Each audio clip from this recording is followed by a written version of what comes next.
ഹൈദരക്ക് എന്താ വിശ്വസിക്കണേ?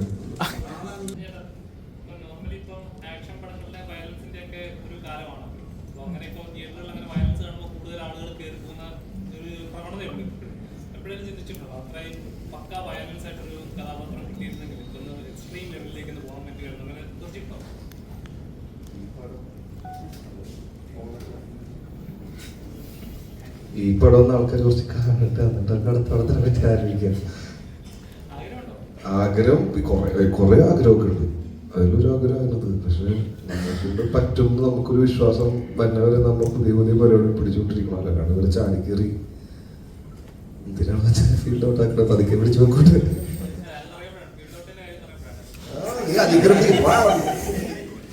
എന്താണ്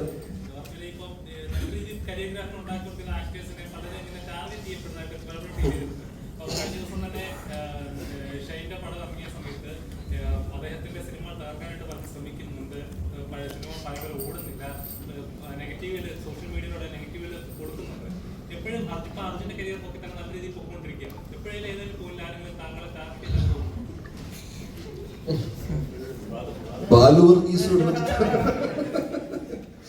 ഇല്ല ബ്രോ. കാരണം എനിക്കിപ്പോ ഞാൻ ചെയ്ത പടങ്ങളും മോശമായ പടങ്ങളും ഉണ്ട്. അതിന്റെ നെഗറ്റീവ് കമന്റ്സ് എനിക്ക് വരാറുണ്ട്. നല്ല പടങ്ങളും ഉണ്ട്. അപ്പോൾ നമ്മള് നോക്കി ശ്രദ്ധിച്ച് നല്ല സ്ക്രിപ്റ്റ് ഒക്കെ ചെയ്യാന്നുള്ളതാണ് നമ്മുടെ കടമ. അപ്പൊ എന്റെ പെർസ്പെക്റ്റീവില് നമുക്ക് ചിലപ്പോൾ നമ്മൾ ഇഷ്ടപ്പെടുന്ന കഥകൾ ചിലപ്പോൾ ഇറങ്ങുന്ന സമയം അല്ലെങ്കിൽ ചെയ്തു വരുമ്പോൾ നമ്മൾ ഉദ്ദേശിച്ച രീതിക്ക് ആവാതെ ആവുമ്പോഴൊക്കെയാണ് പടം ഓഡിയൻസിന് വർക്കൗട്ട് ആവാതെ.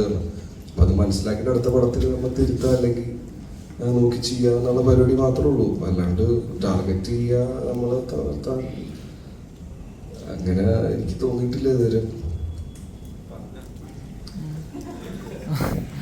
അർജുൻ ചേട്ടന് തമിഴിൽ നിന്ന് ഓഫർ കിട്ടുമെന്ന് കേട്ട്. എന്ത് ഓഫറാണ്? ഫിലിമിന്റെ ഓഫർ അല്ലാണ്ട് എന്ത് ഓഫറാണ്? ഞാൻ ഒരു ഇന്റർവ്യൂവിൽ പറഞ്ഞിട്ടുണ്ടായിരുന്നു തമിഴിൽ നിന്ന് ചെറിയ ഓഫർ വന്നിട്ടുണ്ട്, പരിപാടികളൊക്കെ പറയാനാവുന്നുള്ളൂ എന്ന് പറയുന്നുണ്ട്. ഇപ്പോഴൊന്നും ആയിട്ടില്ല. ആ ബിഗ് ബഡ്ജറ്റ് പടാണോ?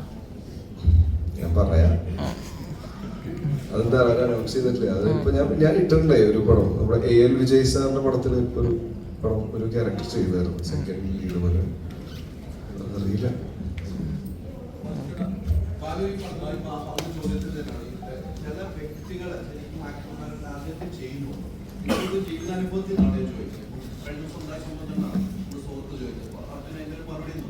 അങ്ങനെ ഓരോ വ്യക്തിയെ ഒരു ആക്ടറെ ടാർഗറ്റ് ചെയ്തുകൊണ്ട് ആ പടങ്ങൾ മോശമാക്കാൻ ആ ശ്രമങ്ങൾ ഇവിടെ നടക്കുന്നുണ്ടെന്ന് വിശ്വസിക്കുന്ന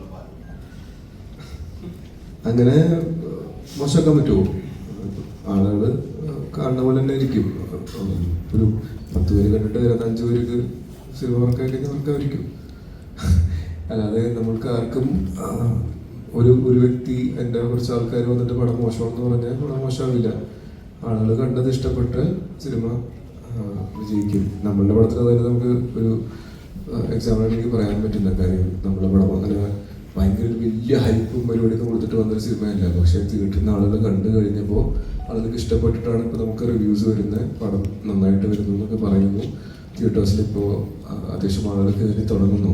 അപ്പോൾ അങ്ങനെ ടാർഗറ്റ് ചെയ്ത് ആൾക്കാരെ ഇങ്ങനെ മാറ്റി വെക്കാൻ പറ്റുന്നൊരു കാലഘട്ടം കഴിഞ്ഞു എന്ന് എനിക്ക് തോന്നുന്നത്. കാര്യം കുറേ കൂടി കാര്യങ്ങൾ ഓപ്പണായി, ആളുകൾക്ക് എല്ലാവർക്കും മനസ്സിലാവുന്നുണ്ട്.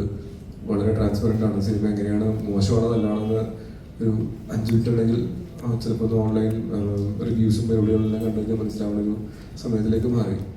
കണ്ടിട്ട് തീരുമാനിക്കട്ടെ.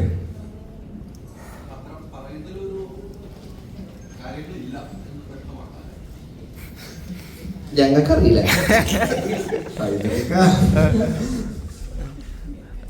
വ്യക്തമാക്കാൻ പറ്റുമെന്ന് എനിക്കറിയില്ല. എൻ്റെ മുന്നേ ഹൈദരക്ക അത് ചിലപ്പോ ഹൈദരക്ക പറഞ്ഞ പോലെയൊക്കെ ആയിരിക്കാം. ഹൈദരക്ക എന്താ വിശ്വസിക്കണേ? കഴിയുമോ? പരസ്യമായിട്ട് പറഞ്ഞ എന്റെ സിനിമകൾ തകർക്കുന്നു, എന്നെ മാത്രം ടാർഗറ്റ് ചെയ്യുന്നു പറയുമ്പോൾ ആ മലയാള സിനിമയ്ക്ക് മൊത്തത്തിലാണ് വരുന്നത്. താങ്കളുള്ള ഉൾപ്പെടെയുള്ള അഭിനയിക്കുന്ന എല്ലാവർക്കും ബാധകമാണ്. അങ്ങനെ ഒരു വ്യക്തി എന്ന് പറയുമ്പോൾ മലയാള സിനിമയിൽ ഇങ്ങനെയുള്ള. പക്ഷെ നിങ്ങൾ ഉൾപ്പെടുന്ന മീഡിയയും കൂടി അങ്ങനെ ചെയ്യുന്നു പറയുമ്പോൾ അതിങ്ങനെ തോന്നുന്നുണ്ടോ? എന്ത് തോന്നുന്നു ഹൈദരക്ക? തോന്നുന്നു അല്ല, മീഡിയാസ് അല്ല, വ്യക്തിപരമായി ചെയ്യുന്നതാണ് ഒരു കാര്യം. ഒരാളെന്ന് പറഞ്ഞതൊന്നും ശരിയാവില്ലല്ലോ. ചില ആളുകൾ വ്യക്തിപരമായി എന്നെ ടാർഗറ്റ് ചെയ്യുന്നു, എന്റെ സിനിമ പൊളിക്കാൻ ശ്രമിക്കുന്നു എന്നാണ് പറയുന്നത്. അതാണ് അവിടെയാണ് യോജിപ്പില്ലാതെ വരുന്നത്. ബാലുവിന്റെ എത്ര സിനിമയുള്ള, അച്ഛൻ്റെ എത്ര സിനിമയുള്ള, അങ്ങനെയൊന്നും കാര്യം അത് എനിക്കറിയില്ല. എനിക്ക് അങ്ങനെ ഒരു അനുഭവം ഉണ്ടായിട്ടില്ല ഇതുവരെ. ചിലപ്പോൾ അനുഭവം ഉണ്ടാകുമ്പോൾ കിട്ടുമ്പോൾ പഠിച്ചുകൊണ്ടിരിക്കും. എനിക്ക് അറിയില്ല. ഇപ്പൊ കിട്ടിയപ്പോ എനിക്ക് കുറച്ച് കാര്യങ്ങൾ മനസ്സിലായിരിക്കും പിന്നെ ആ സമയം. ഞാൻ പറഞ്ഞ എക്കറിയാൻ പാടാ എനിക്ക് എഴുതാനല്ല അറിയാം.